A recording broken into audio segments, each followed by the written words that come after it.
The next entrepreneur to enter the den has what he thinks will be a planet-saving solution to the problem of plastic waste. I know in my mind that my product is something that not just the dragons need, but everybody needs. Bottles made of corn starch. This is going to be a quickie. That is the future, though. But, yeah, it is.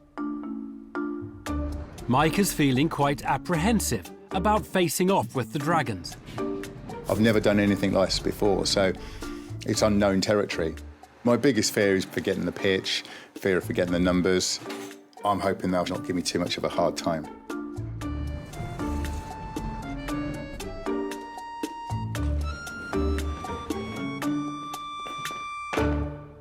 Hello, Dragons. My name is Mike Shaw, and I'm here today to request from you £50,000 for a 10% stake in Eco for Life. Plastic pollution is a global issue. Single-use plastic is a major contributing factor of this. We have Eco for Life. The bottle made 100% from plant. Eco for Life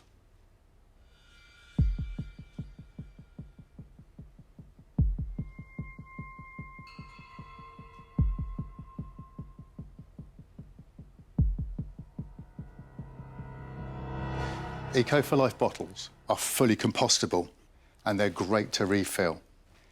We launched in 2016 and we currently supply into a host of outlets, namely health, festivals and schools. I'd like to offer you a bottle each and then I'd gladly take your questions. Yep. After a minor wobble, Mike Shaw recovers his composure and completes his pitch. Thank you. Right. He's asking for £50,000 in return for a 10% stake in his company. Thank you. Yep. The product he's pushing is refillable water bottles made from the starch in corn plants. Tej Lalvani is first to quiz the eco-entrepreneur. Mike, I love it. I think it's great, you know, using corn to manufacture instead of plastics. Yeah. So, how many manufacturers are currently making this bottle? One. In Asia. There's only one in the world? Yes, as far as we know. The actual plant-based technology is used in a lot of products now, cups, bowls, plates, but we've located the only factory that can successfully make that bottle. Mike, how have you come to be in a relationship with this factory? My father-in-law was at an eco-resort in the Far East. He saw something very similar to this, and the waiter said, "This bottle is made from plant." And he went, "That's amazing." So he brought it back, and he said, "We need to do this." So I went, "Yeah, absolutely." Is he a big shareholder? We're both equal shareholders. But given the spotlight being on this at the moment, Yes. you've got to assume that a lot of other factories are looking into being able to do this. Yes, so what we need to do is be a leading brand. So if people talk refillable plant bottles, they talk Eco for Life. Sarah Davies discovers the competition might be quick to clock the opportunity. Tuka Suleiman now has a few questions to ask about the eco product's packaging. Look, you've done a good job. I love the brand. Thank you. However, the branding itself is very poor because it doesn't tell you, use me again. If I went and bought this from a gym, I'd drink it and throw the bottle away because of the way it's portrayed to me. Now, if there was some form of message in the front which said to me, you can use me over and over again. Yes. Your communication to the consumer is weak. So, I'm with Tuka. I think that the packaging and design doesn't look that great. It doesn't grab my attention. You know, the logo, it's a bit difficult to see. That definitely is something that needs to change. Yeah, I mean, I think that's where we don't have the understanding because we've never developed a brand. So my focus is if I get investment from you guys, you know, for us to work together and drive this forward. Tej Lalvani shares Tuka Suleiman's concerns that the entrepreneur is missing a trick with the appearance of his product. Peter Jones now wants to delve into the financial sustainability of the business. You've been going since 2016. Yes, that's right. Give me some of your numbers. How successful has it been? OK, so our first full year of trading, we turned over 51,000 and a net of 3,008. 2018, we did 304,000 with a net of 38,800. And this year to date, we're on track to hit 585 with a net of 111. You've done well. Thank you. Previous to that, the company was launched through my other company. Tell me about that business. What does that do? We supply the travel industry with grocery. How big is that? What did that turn over last year? 9.5 million. Wow. But my focus is here currently. My other team are dealing with the other business. So you're going to leave a business that's currently turning over £9.5 million Yeah. to sell corn bottles? Sell core, yeah, branded product, yeah. The revelation that the entrepreneur has already built up a multi-million-pound company has pricked up the ears of all 5 dragons. Now, the den's green queen, Deborah Meaden, wants to get to the bottom of just how eco-friendly Mike's bottle really is. So this is industrial composting. I couldn't put it in my garden. You can put it in your compost. If it's a good managed compost heap, it will biodegrade, yeah. It's recyclable, I presume, as well. It's not a recyclable product. Really? No. No. Our focus initially was for it to be fully compostable. So, what happens if this ends up in landfill? If it ends up in landfill, it will sit there as a bottle. But it's not good compostable goods in landfill, is it? No. No. No.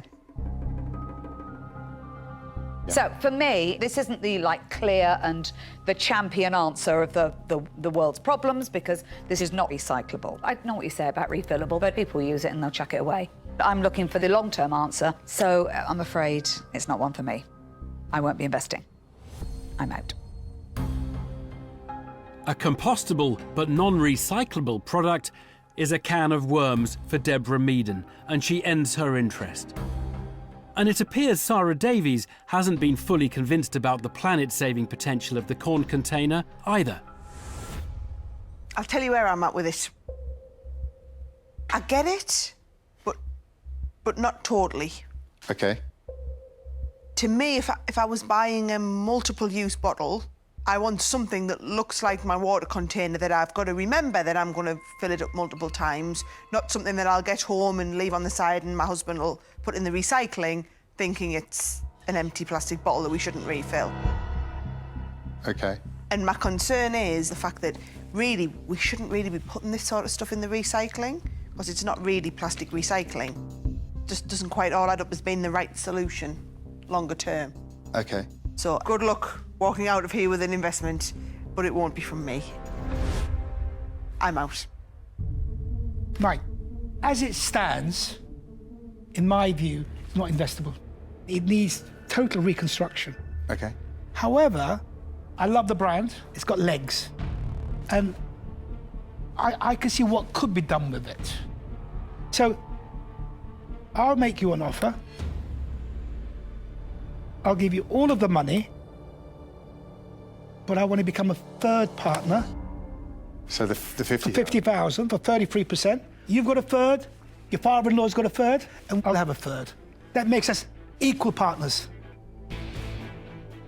Tuka Suleiman spots some potential in the product and tables a bid, and his offer certainly appears to have caught Peter Jones's attention. So, Mike, obviously you've heard Tuka's offer. And there's one thing for sure, you know, he knows how to build brands, there's no doubt about it.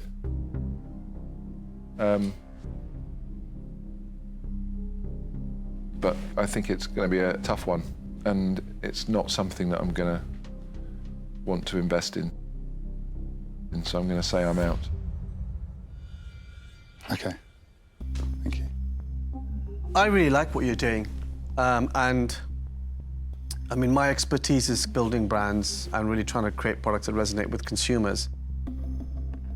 And I think with, a bit of work here, could redesign that into something really quite special and attractive to appeal to consumers to buy. So I'd like to make you an offer. Okay. And that is £50,000 for 30% of your business. Okay. Tej Lalvani shows he's thirsty for a deal by undercutting his fellow dragon and asking for slightly less equity in the business.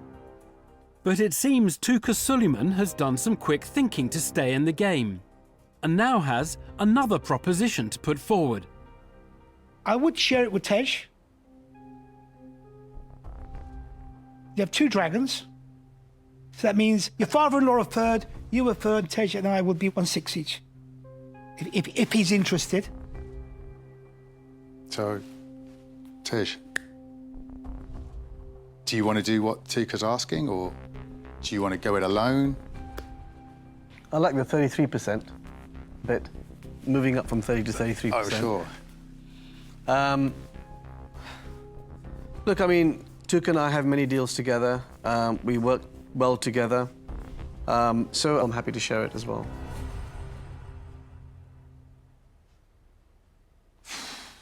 Can I take a moment? Yeah, take your time. The entrepreneur has 3 offers to consider.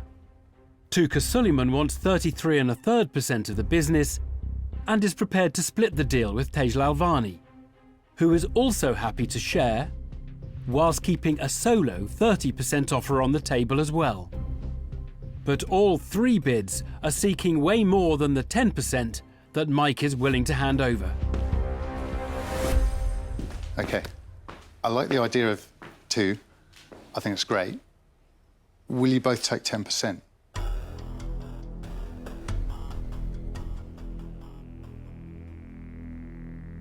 I'll tell you what, Mike, Yeah. there's a lot of work here. And with a little change on the bottle and packaging, you'd have a premium product. And you will see the value we add. And the thing is, you haven't got anything completely unique. You don't own the rights to it. It's about building it and growing it as fast as you can. Yeah.